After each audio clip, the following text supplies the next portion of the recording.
Doing better. I can see everybody. This is a plus. Today's show, we have if you couldn't hear, the lovely Caleb Bennett on the show, and we have the lovelier Jordan Joe Fabrizio. We are chatting all the things mentality, mental game, physical game. What are we doing on the road, getting ready for the summer? Kind of some things. I've been working with both of these athletes for a few years now. So we have had lots of trial and error. We've found some things that work, some things that don't work. So we're going to kind of go over all those things and, maybe what y'all would have done differently in those, or what you will do differently, this year.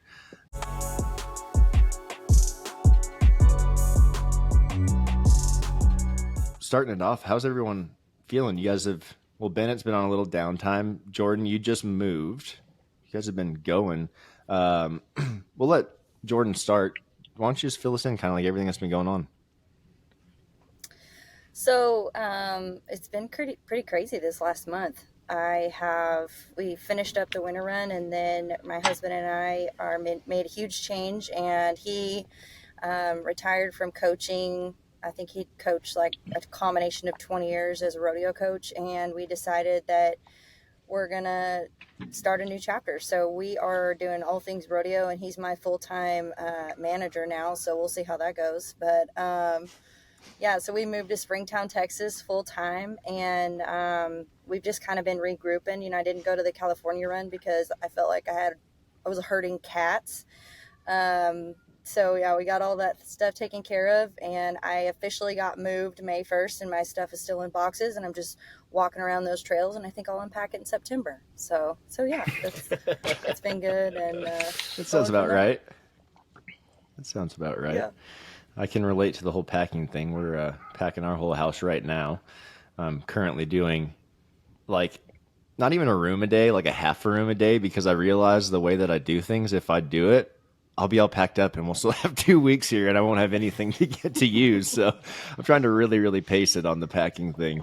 But that's great. I'm excited for y'all's new chapter, and that's really exciting. And Bennett, how's it going for you, buddy? What have you been up to? I know you went and got some treatment done. We talked about that on the last show. How you feeling after that?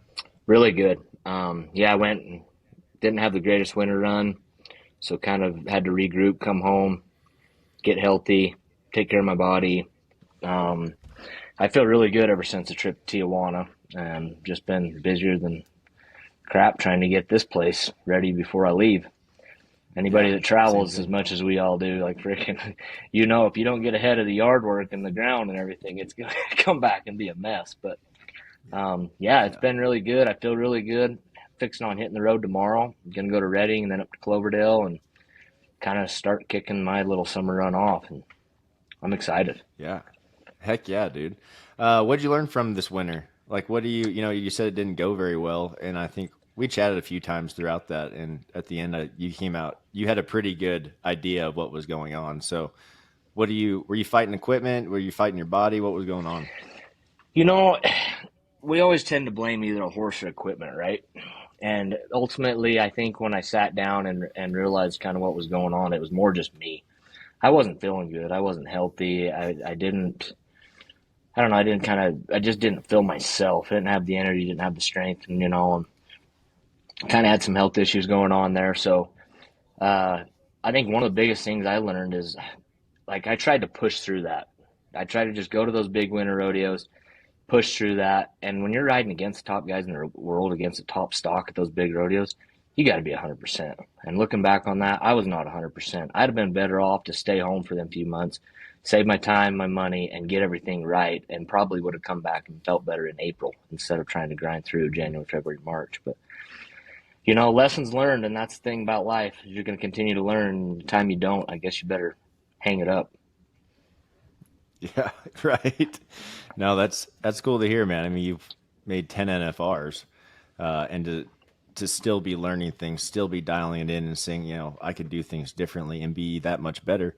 And it goes against the grain of everything I think that we were taught when we started rodeo, and is like, just keep going till it works out. And you just said it. The competition's too tough. The horses they buck too hard to not be 100%. You're not gonna you're not going to win. You're not going to have any fun. And when no one's having fun, you definitely ain't winning.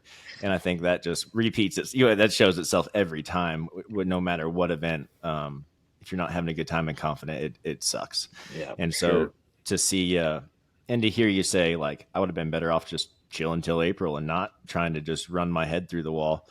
It says a lot about what I think younger athletes should be taking away from this. And even guys at your level too, that, probably never done that before. It's like, oh, maybe I should just chill out and let my body do its thing and listen to that. I think that's really important. Jordon, have you ever, go ahead. Sorry. I was just going to say that's a hard concept to grasp. I mean, me and my mentality, I'm a diehard, like, I go get on everything I've always had. I'm like, okay, they're going to have, if they have one good day, it's going to be with me. I need to go push through this. I need to get on. I've been like that for forever until the last couple of years. I think you and I have talked about it quite a bit, Doug, and working with you. And the more I started listening to my body and taking care of myself, the better I felt. And that's one thing I didn't do this winter. It's hard to pass up the opportunity to go to Houston, San Antonio, and all those. But looking back at it, I maybe won 4,000 or 5,000 out of all those big rodeos that paid 50, 20, 30,000 to win them. And then went to Clovis finally feeling good and popped right back in there. So it just goes to show you don't need to kill yourself if you're not feeling it. Heck yeah. That's a hard habit to break, though. That's the mentality that we have, and you're a perfect example of that mentality. Like we want to go hard all the time, and that's so ingrained into our culture and who we are, and who we see ourselves as athletes. Like if the workouts aren't totally kicking your ass, then it's not good enough. And so that's such a hard habit to break, but. Obviously, you've learned that lesson a few times now, and are probably way better for it. Yeah.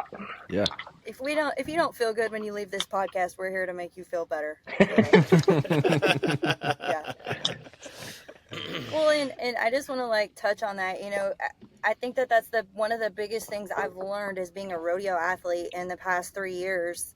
And I say rodeo athlete meaning I've talked to Doug about this. I've roped and rodeoed my whole life, but actually pro rodeoing and living that lifestyle, there's nothing that measures up to it. But just listening to hear you talk about it, it's so humbling because it's like you've made the NFR 10 times, but it seems to me as though and Doug and I have talked about this, what fits you the best, what fits me the best has to be formed and you got to make the decision, this is my game plan, this is where I am going to be best, this is what benefits me, and you got to stick to it no matter what rodeos are going on or who's going where. It's almost like the fear of missing out, or am I not committed because I'm not going to these places or doing these things that everybody else is doing. I mean, it's such an ongoing mental battle to really stay honed in and focus in on what's best for you individually as an athlete, where you're going to excel and where you can capitalize.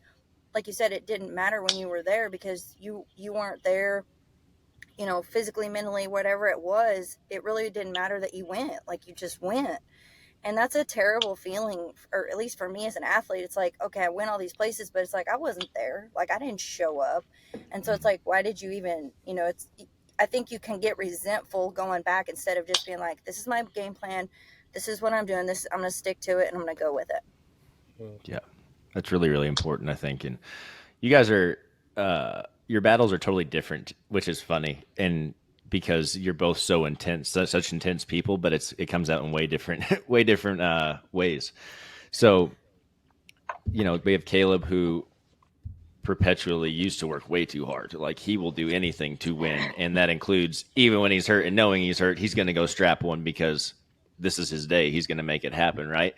And sometimes it doesn't go that way. Most of the time, it doesn't go that way, and he feels like that. So he's learning how to manage that, and that I need to listen to myself. And Jordon, you're on the opposite spectrum, where this is more kind of like a mental thing that you go through, in that you are so badass, and when you start doing well, you like automatically put pressure on yourself, right, to do better. And that was me, dude. 100% that was me. And I would like self-sabotage the living shit out of myself because I'd have one good outcome and it's like, this next one I got to do this a little better and really focus on this, oh, and that too, and then you're going to be even more, and then I'd get fucking two jumped and be like, what just happened? But you put all this pressure on yourself and you don't. The hardest part is just doing the same thing, sticking to that game plan, like you're saying, the basics. So I think it's really cool that you brought that up and that you mentioned that, and that we have both of you on here, and it's everyone's gone through what you guys are going through. It's maybe not the same person, but it speaks to more than just one type of person, which I love. Coaches like Logan, Paul, what are you guys dealing with your clients? Anything coming up? Are you guys setting game plans for them? You go ahead and start, Logan. Yeah, I mean, yeah, I've been chatting a little bit with some of my, especially my younger clients. I've got quite a few that are, either been to the finals already, or have won Rookie of the Year, and they've made a couple attempts, and so they're a little bit more set in their game plan. But I've had a couple conversations, especially with my guys that are graduating high school or maybe they're in college, about what they're going to do, different this year. And really similarly to what you guys just talked about, one of the things that I've been encouraging them is to not put too much weight on any one ride or run. And because that's one of the things that I did, is that today was the day. And when I went out there, if I was 90, I would try to ride that for the next 2 months. Or if I was 67, then I should pack up my stuff and go home, because I'm obviously not cut out for this, instead of just allowing that to just be a day in which I didn't perform, and take that opportunity to make it better the next day. And so allowing them I just encourage them to zoom out and don't look at, this summer run or this next horse or bull. Look at it in the lens of your career. How much did it really matter? Probably not very much. And it's another rodeo for you to give an opportunity, but it's not going to make or break your career in any way, shape, or form. And just trying to give them that perspective. And so I think that takes the pressure off, like you guys were saying. Heck yeah. Paul? Yeah, and kind of similar to, just echoing basically what y'all are saying is something that I've been dealing with several clients, and I feel like this is probably the most popular one, especially with that age group that Logan's talking about, is they want to fall into that same pattern that Caleb did. And like my challenge to them is like, learn from somebody else's mistakes. Like, that's why we have this podcast with these guests and stuff on here, is like, we want you to learn from others' mistakes so you don't have to make those mistakes yourself. And like, they think, okay, well, a little bit of working out's good, so more must be better. And they have this really, this go hard mentality. And it's like, okay, well, you're busting your ass in the gym. How often are you working on your skill development? It's like, well, like, I get on my spurboard when I have time. It's like, that's not going to cut it. Confidence, when we're talking about the mental game, confidence is the product of your mental preparation, your physical preparation, and your skill development. And so, like, if you're not working on all three of those things equally, you're not going to be in the mental state that you want to be when you show up on game day. Right. That's a proven fact, man. And I think for younger athletes especially, like, just because it's the summer and you're rodeoing, younger athletes are not going to be rodeoing. We're not talking about full-time going for the NFL, like rodeoing every day. But if you're going to weekend rodeos, Friday, Saturday, Sunday, Thursday, Friday, Saturday, whatever, Tuesday, Wednesday, Monday, you have time to be getting on the spur board, getting on the spur magic, getting on your buck right, roping the dummy, like getting the practice runs in. And, you don't have to go kill yourself on them, but getting those quality reps in and continuing to work on them. I can. Well, on that topic, like the number one recommendation I have is like, guys, they'll get on it 1 week, but they'll spend an hour doing it. And I'm like, you're going to be way better doing 5 minutes every single day than an hour 1 day a week. It's just. Well, and No, like, that's okay, so a fact too. I read that book, The Atomic Habits. I don't know if you guys have ever read that, but it was really good for me, because it was just like, like what you're talking about, Paul. Like, I would, I have so much going on in my day, and I try to prioritize it from, okay, I'm running my business. I am also running my roping business. I am having a spot, like I have all these things going on. So how do I make time for all of them? And so if I would miss a workout, or if I would miss, getting a meeting in or whatever, then I would just be like, oh my God, I'd wasted all this time. Like it was like shame and guilt, instead of just being like giving yourself grace and just saying, okay, I didn't get this in today. Could I give myself 5 minutes? So now I'm like, okay, I'm not going to have time to get a 45-minute workout in today, but I do have time to do 10 minutes of mobility. So I get that in, and then it starts my day. And then like giving yourself grace of, okay, I don't have time to rope the dummy for an hour today, but can I get 10 good quality reps in? Yep, I can do that, and just making those time for those little things. So then it took the pressure off me, instead of being perfect and everything and trying to get all these things in and blah, blah, blah, and making yourself feel worse when you don't get them done. It's like, hey, I got this stuff in. I did quality reps today. Like I can live with that. And I've seen better things come from that progress than I have actually, like, slaving for an hour or beating myself up mentally. Like I honestly have more mental capacity to think and learn and do better that way. Yeah, that's a really cool point. And those 10 reps, you could do that just walking by it every day. It doesn't take that long. And then you're saying, instead of doing that hour of reps, well, finding that hour is hard enough, especially with your schedule. And then it's so much easier just to walk by it and get your 10 reps in. And you're going to get so much more consistency out of that little routine, which we're going to give you more reps. They're quality reps at that point. You're only given 10. So you're focusing really hard on them. That hour, it's diminishing as you go, the quality of rep. Usually you're getting tired. And it's the same thing as shooting my bow. I would guarantee, like, my shoulders are done after, like 10 shots, 20 shots. Need like a good break. Probably the same when you're roping. You can keep doing it, but the quality definitely goes down. So just getting that in a little bit by little bit every day and not making it such a huge deal made it really attainable. And you've seen the results just, flourish from there. Same thing as, like a spur board. I used to have it outside of my patio. I walk by it, I'd mark it out 3 times. Just like really lift and really pry, close my eyes, visualize for a second. All right, on to the next thing. Let's go. Yep. Well, little by little, I made that a really strong habit. So it started paying off when I was getting on again.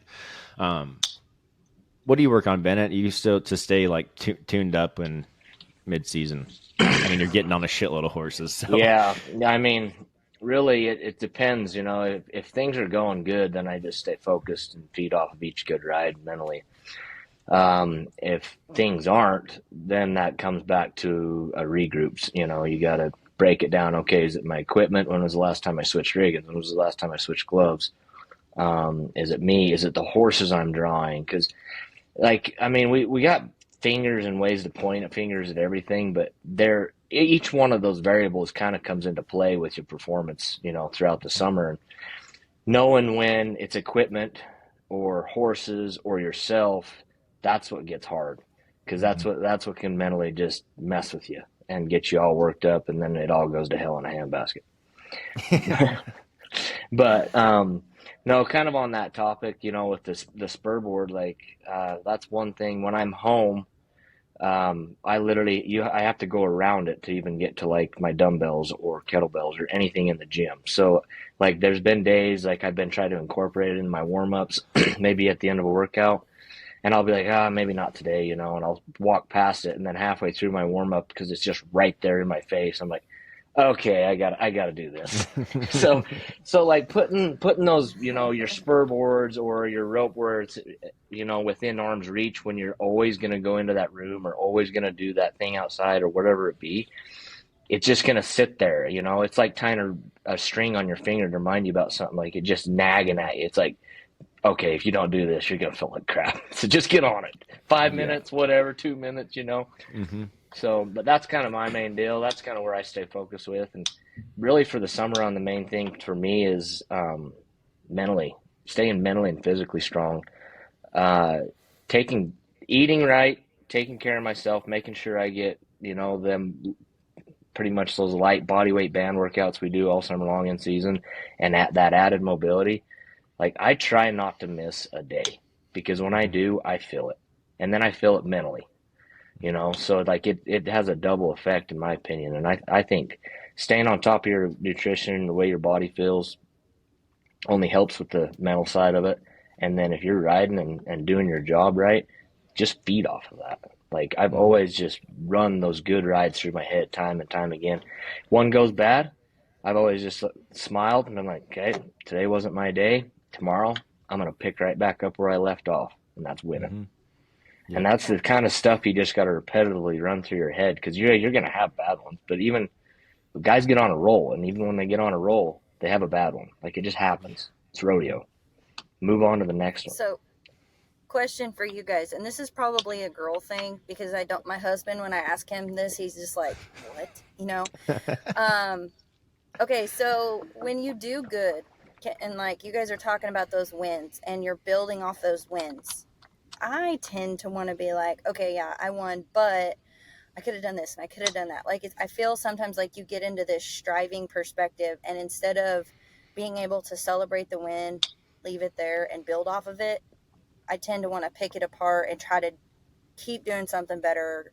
So how do you, in your guys' experience, how have you used those wins to build off them and continue to sharpen your skills, but not tear yourself down to where you're like, well, it wasn't even good enough. Nothing's ever good enough. I think every win's different in this sport, which is the cool thing about it. Like, there's no win that's exactly the same. Like, you might win by the same score, but like the horse isn't the same. The competition, their horses, their calves may have not run the same. Like, everything's different.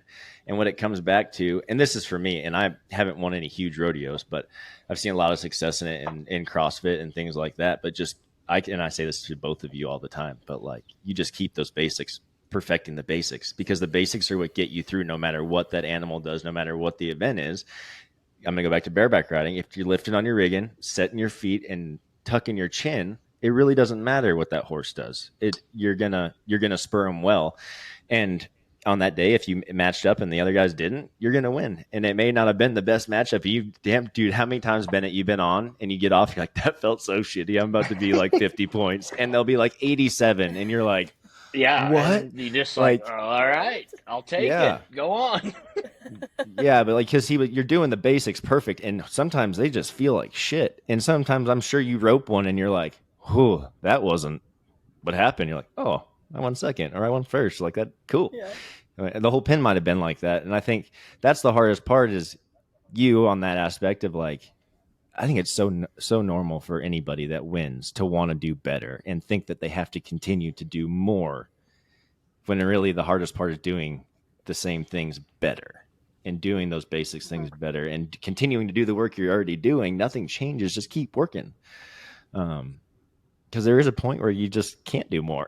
Like, it's too much, you're making it too complicated. Well, I mean, Caleb already kind of alluded to all the different variables that there are in rodeo, and obviously the rough stock's a judged event, so maybe even add an extra variable in there for that. But even in the timed events, like there's multiple variables, and so I think it really comes down to analyzing your outs and understanding what your boxes are that you need to check that are your fundamentals. Like, okay, how, like, and then maybe score them like on a scale from 1 to 5. Like, okay, I did this at a 4, I did this at a 5, I did this at a 4.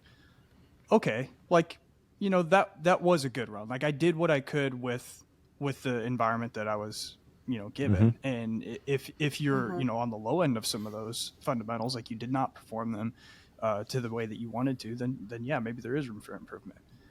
But I think, like, honestly analyzing and not just looking at it from like your emotional perspective and saying, oh, well, that didn't feel my best. Yeah. And why? And then acting off emotions, but like actually looking back and analyzing it and having, putting data to it and understanding that, okay, when I look at this objectively, I did do those things, at a 4 out of 5. And so there's really, that's good enough. Like we can continue to work on those things, but they were there. I like that keeps it really simple still, even when you're dissecting it, because you're not saying there's 4 things that you're looking at. And if you didn't do one of those things, the next run, it's so much easier to be like, I need to focus on, I need to make sure I'm not sitting on my ass when I leave. I need to be driving out over in front of them, whatever it is. you can focus on those things because the other three things are already ingrained in your head. And I've really seen that when I'm shooting my bow, is like I'll be doing something wrong, but I'll dial in on the one thing it is. My body naturally does all the other things because I've trained it to do that, and I can really focus on that one thing, and it goes well.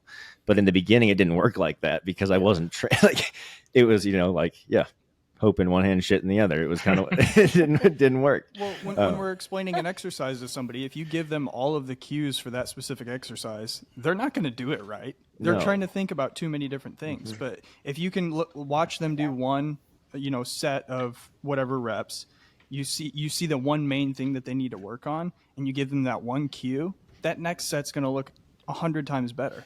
Because they're only thinking about one thing. But by doing that, you find the win. You know what I'm saying? Sorry.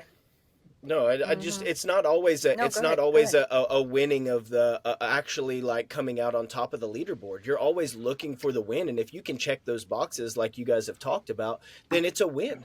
Then it's like, hey, whether I was 72, but I checked my boxes and it was stock or it was whatever, but I checked my boxes, then you can find the win, whether you're working out or whether you're shooting your bow or whether you're at a rodeo.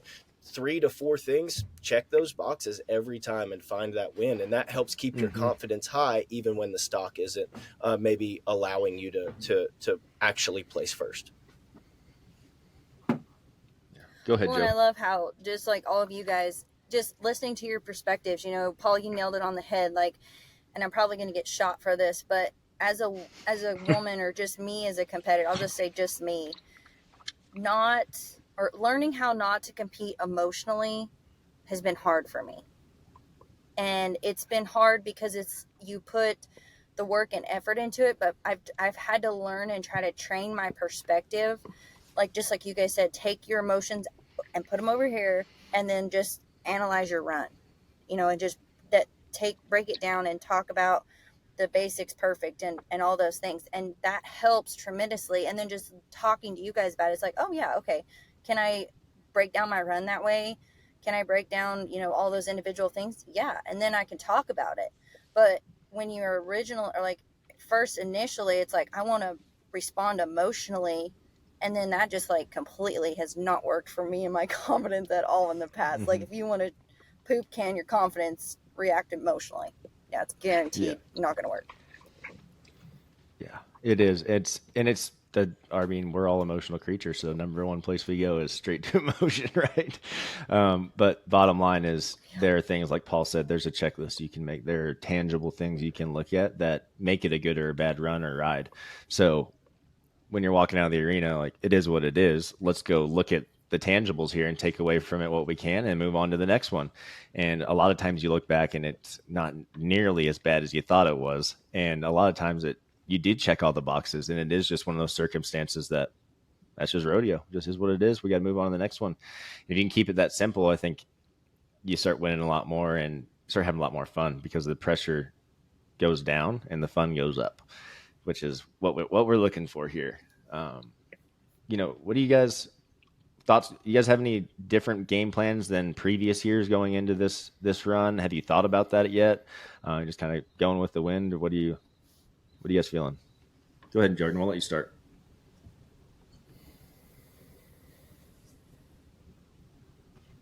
Hold on, my internet is being weird now. Can you see me? You're good. Yeah. Okay. Make one of them go. I was focusing on the internet. Caleb, go ahead. Okay, wait. What were you asking again? Anything different for for this year that I was just that you're kidding. Yeah. I was just kidding. Sorry, I was in La La Land. What was that? No, Yeah. man, not really. Honestly, the last few years, I feel like my summer runs where I capitalize, and I think one of the biggest things that it helps me out with that is the simple fact that it's not like to win a run. You're not getting on 1 or 2 or 3 in a row, and then you have 2 weeks before you go to another rodeo. And if it goes good, then it goes good. But if it goes bad during the winter on one horse, it just sets you up to start messing with everything. You leave there, and before the next rodeo, you're changing a rig and you're changing glove, or you're thinking it's you, or you're doing, you know what I mean? And it's just Way too much time. Yeah, way too much time between rides. Summer run is my favorite. I mean, when we're going, you literally have 2 to 3 days a week off, if that, sometimes none. Rodeo on Monday through Monday and so on. And I mean, I don't know. I love it. I fit as long as, well, it goes back to the whole taking care of yourself. As long as I feel good, I love it. And then if there's a time that comes and I don't feel like going to a rodeo or I don't draw a horse that makes me excited to go, I don't go. Like, listen to your body, listen to how you feel, and showing up because you love it and you want to be there. That's what it's about. The minute you don't want to be there or you're not, in love with the sport or enjoying it, get out. No one's going to get rich doing this. And if we, so that's the thing. Is like, if you do it, why not have fun? Like, Exactly. No, that's it, dude. Yeah. And I think it's really important, like, a horse you don't want to get on is different than an eliminator or like a bucker, right? Like, you're still fired up to draw those things that are going to challenge you and tough. But we're talking about like a horse that legit, you look at the stats and it's like the highest they've been on is 75 and it's been bucking for 3 years. Yeah. Like, probably don't go to that one. Yeah. All right. One, they've been bucked off a bunch of guys, but he's been 23 and 24'd. And they've been 89, 90 on him 1 or 2 times. If you're feeling that, like, go test the waters. That's what's going to make you the champ, So I just wanted to clarify, like, the difference in that. Yeah. There's a fine line between shitty horses and like NFR potential eliminator buckers, like ones you still win on. You're going to test you. They're going to be strong. Probably not going to feel the best, but you can win on them. There's a fine line there. Yeah. There is, and I wish they that's would something you put learn that rule along in the for way. Breakaway ropers. Yeah, that'd be nice to know if you got a good calf or not. Be like, nah, not going there.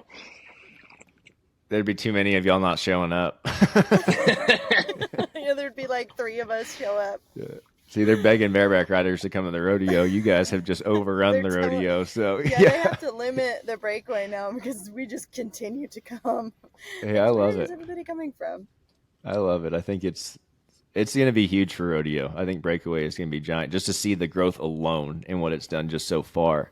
Just a handful of rodeos adding it. It's probably one of the most competitive events out there right now, like to be in the top 15 for sure.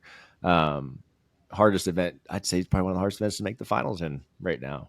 Same thing, because it's so competitive. It's so fierce. And you have to do everything you can in your power to separate yourself from the pack. And, I think you're a perfect example of that. Everything you do, just talking about your habits today, and you're constantly trying to make yourself stronger, mentally stronger. Like, it's all going to come together, and when that happens, no one's going to be able to keep up, and that's what we're trying to achieve for everybody, right? Or not everybody, but a big amount of large amount of people. Would be really cool to show those skills to and watch them develop. And the thing I love about both of you guys is this isn't an overnight thing. Y'all, like I said, I've been training you for years. This has been a long time in the works, and it continually is getting better. And you guys have been doing this a long time. So that should show any young athlete, anyone that's just getting into this. Like, you start working now, sky's the limit, especially in this sport. Like, it's wide open. Like, you get to make it what you want. And if you can start preparing yourself and doing all these things that we're talking about and wish we would have done when we were younger, you're going to excel in a way nobody else has. And that's totally achievable right now. And I think we're going to start seeing that as the generations start changing. We're going to see some new people coming up and breaking records and things that continue to excel like that. But guys, you guys have anything to finish this up? Logan, Paul? Nope, I think they nailed it.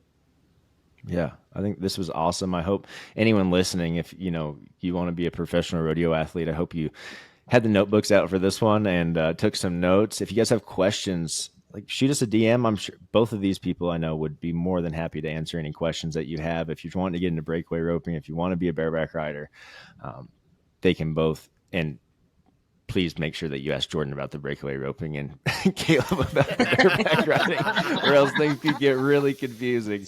But I don't know. I mean, she's been around a while. She's studied all of this stuff. Yeah, she does. I know you do watch the rough stock events, so the rough stock are my favorite. Honestly, the horses. That's been one of the coolest parts about rodeo is like getting to learn not just human athletes, but these horse athletes. It's amazing to watch them come along. And Greg Bennett is a huge part of my program, and all those horses are there all the time, and so I've kind of got to get to know them and learn their styles, and you know, I will have to say the barebacks and the broncs are something I walk up to the fence and watch for sure. So That's cool. if you need me to pull your, you know, your flank strap or anything, Bennett, just, you know, call me. Okay. I'll keep that in mind. We need to teach her how to pull a rig, and that would be the I best was thing gonna ever to say, see. Don't tempt me. The next time I see I you, I'll think- just get you back there to pull me down. I think the As next long bedding as rodeo you you go to, push you my should have her calf- flank for you. For sure. The next bedding Yeah. rodeo, she'll do way better I'll than flank that. for you. I'll flank for you, and you push my calf, and we'll call it good. Oh, there we go. There we Teamwork. go. Hell yeah. Yeah, for real. Look at that. Champion Living fam just coming together. Love As it. one. Yes, we're Oh my one. goodness. If like one, we need to get some bulldoggers on here too, because like they're the best pushers ever. They like, I used to freak out. They'd like look back at you while they're pushing, you know, and I'm like, don't look at me. Like, I'm looking at the calf. Like, stop looking at me. But they will get those things out of there. So I'm interested to see what you know, your bareback riders have for the breakaway ropers. He's going to try and set his feet in its neck when it leaves. He doesn't know what to do. I'll probably be like Tommy Boy when he goes to tip a cow over and just slip. Go to push that cow out and slip and face plant it in the shit. Oh, I love that movie so much. That was the greatest mental image ever. Oh, thank you all, everybody, for being here. Listeners, thank you guys for listening. We got to thank our sponsors, Beastmaster Rodeo. They are the premier rodeo gear company in rodeo. Check them out, beastmasterrodeo.com. Use our discount code CHAMPIONLIVING, all one word, going to be uppercase, going to save you 10% on all their products, guys. Until next time, we'll catch you later.